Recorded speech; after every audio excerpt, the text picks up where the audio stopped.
கர்த்தருக்கு ஸ்தோத்திரம் உண்டாவதாக. நம்ம இப்போ பார்க்க போகிறது தலைப்பு நானே உன் பரிகாரியாகிய கர்த்தர்ன்றதை பற்றி பேசுகிறோம். ஏசாயா 53:5. நம்முடைய மீறல் நிமித்தம் அவர் காயப்பட்டு நம்முடைய அக்கிரம நிமித்தம் அவர் நொறுக்கப்பட்டார். நம்முடைய சமாதானத்தை உண்டு பண்ணும் ஆக்கினை அவர் மேல் வந்தது. அவருடைய தழும்புகளால் குணமாகிறோம். நம்ம எல்லாரும் அவருடைய தழும்புகளால் குணமாகிறோம். நானே உன் பரிகாரியாகிய கர்த்தர்னு சொல்கிறார். அப்போது அவரோட தழும்புகளால் தான் நம்ம என்ன செய்கிறோம்? குணமாகும். அவர் தழும்பு இல்லாமல் நம்மளால் என்ன செய்ய முடியாது? ஒன்றுமே செய்ய முடியாது இல்லையா? எல்லாவற்றுக்கும் காரணம் கர்த்தராகிய இயேசு கிறிஸ்து மட்டும்.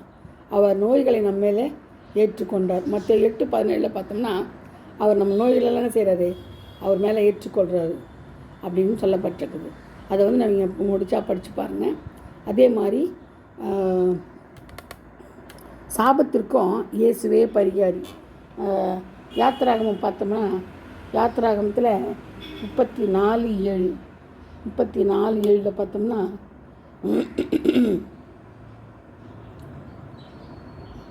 1000 தலைமுறைகளுக்கு இரக்கத்தை காக்கிறவர், அக்கிரமத்தையும் மீறுதலையும் பாவத்தையும் மன்னிக்கிறவர், குற்றவாளியை குற்றமற்றவனாக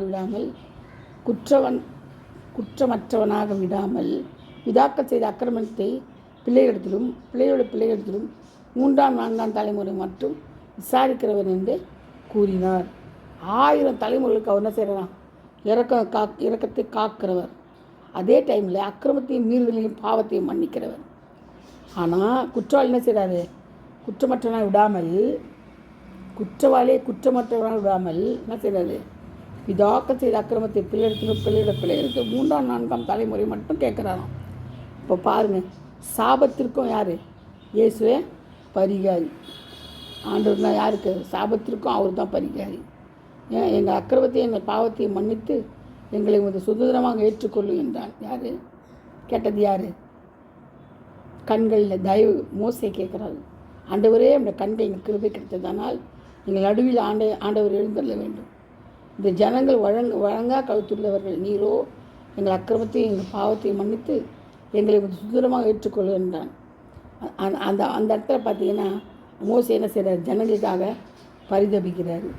ஆண்டவர் 1000 தலைமுறை இரக்கம் பண்ணாலும், பாவத்தை அக்கிரமத்தை மன்னித்தாலும், மீறுதலை மன்னித்தாலும் குற்றவாளியை குற்றமற்றவனாக இருக்காதபடி பிதாக்கள் செய்த அக்கிரமத்தை பிள்ளைகள் என்ன செய்யலாம்? கேட்குறாராம்.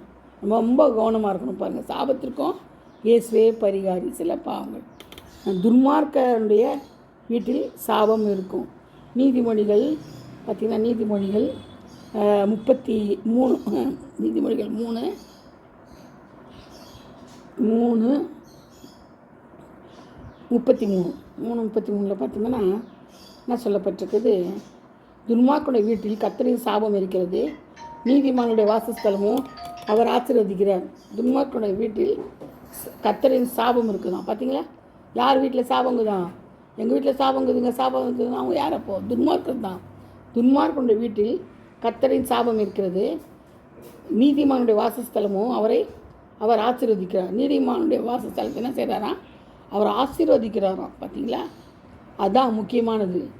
உபாகமம் 28:15 பார்த்தீங்கன்னா, உபாகமம் 28:15 பார்த்தீங்கன்னா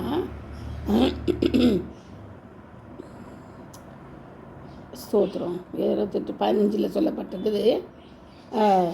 இன்று நான் உனக்கு விதிக்கிற உன் தேவனாக கர்த்தருடைய எல்லா கட்டளையின்படியும் நடக்க கவனமாக இருப்பதற்கு அவர் சத்தத்துக்கு செய்யக்கூடாதே போவாயாகில் இப்போது சொல்லப்படும் சாபங்கள் எல்லாம் உண்மையில் உனக்கு பலிக்கும்.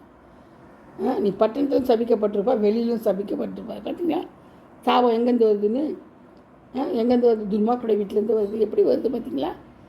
அவர் விதிக்கிற கற்பனைகளையும் கட்டளைகளையும் கை கொள்ளாமல் போனால் அதன்படி நடக்காமல் இருந்தால், கவனமாக இல்லாமல் இருந்தால், சட்டத்துக்கு செய்யக்கூடாத போனால் சாபங்கள் எல்லாம் உண்மையில் சேருமா? பார்த்தீங்களா? எவ்வளோ பயங்கரமான நிகழ்ச்சி பார்த்தீங்களா? அவ்வளோ சாபமும் வருமா? அதனால தான் ஆபிரகாம் நிமித்தமாக அங்கே சொல்லப்பட்டது. ஆதியாகமம் 3:17-18 பூமி சபிக்கப்பட்டிருக்கோம். பூமி எப்படி இருக்குதா? சபிக்கப்பட்டிருக்கோம். அங்கே முள்ளும் குறுக்கும் உண்டாகும் சொல்லப்பட்டிருக்குது. பார்த்தீங்களா? நிலத்தை சபித்தார். வீடுகளிலும் சாபம் உண்டாகும், வீடுகளிலும் சாபம் உண்டாகும். ரொம்ப நம்ம கவனமாக இருக்கணும். அதனால் அவர் தான் நம்முடைய பரிகாரி. அது சரியா? எல்லா பிரச்சனைகளுக்கும் பரிகாரி கர்த்தர் ஒருத்தர் தான். எல்லா பிரச்சனைகளுக்கும், நம்மக்கிட்ட இருக்கிற எல்லா பிரச்சனைகளுக்கும் பரிகாரி அவர் தான். அவரை தவிர நமக்கு எதுவுமே இல்லை. அப்படி தழும்புகளான சரி நம்ம குணமாகிறோம். அப்படி தழும்புகளால் தான் குணமாக்க முடியும். அதனால் துன்மாக்க வேண்டிய சாபம் இருக்குதுன்னு சொல்கிறாங்க. அதனால் சாபத்திற்கு இயேசு கிறிஸ்துவே பரிகாரி. அதனால் நம்ம ரொம்ப ஜாக்கிரதையாக இருந்து இந்த சாபத்துக்கு விலகி நம்ம ஜீவிக்கணும். நிறைய சாபங்கள் உண்டு, அது எல்லாமே நமக்கு என்ன, அதுலேருந்து விலகி நம்ம ஜீவிக்கணும். அதனால் நமக்கு ஒரே ஒரு பரிகாரினா யாருன்னா கர்த்தராகிய இயேசு கிறிஸ்து மட்டும்தான் நமக்கு பரிகாரி. தேவனால் கூடாத காரியம் ஒன்றுமில்லை, எதுவுமே கிடையாது. சரிங்களா? நம்ம கவனித்து ஒவ்வொரு வசனங்களையும் தியானித்து ஆழ்ந்த சத்தியத்தை கை கொண்டோம்னா எந்த சாபமும் ரோகங்களும் எதுவுமே வராது. நம்மளுக்கு கர்த்தர் நம்மோடு கூட இருப்பார், நமக்காக யுத்தம் பண்ணுவார், ஜெயத்தை கொடுப்பார், ஆசீர்வாதத்தை கொடுப்பார். கர்த்தர் தான் நம்மளை சுற்றிலும் தூதலை கொண்டு பாளையம் இறங்கி நம்மளை சுற்றிலும் பாதுகாப்பார். நானே உன் பரிகாரியாக கர்த்தர்னு அப்போ தான் சொல்லுவார். Praise the Lord. கர்த்தருக்கு ஸ்தோத்திரம் உண்டாவதாக. God bless you all. Thank you.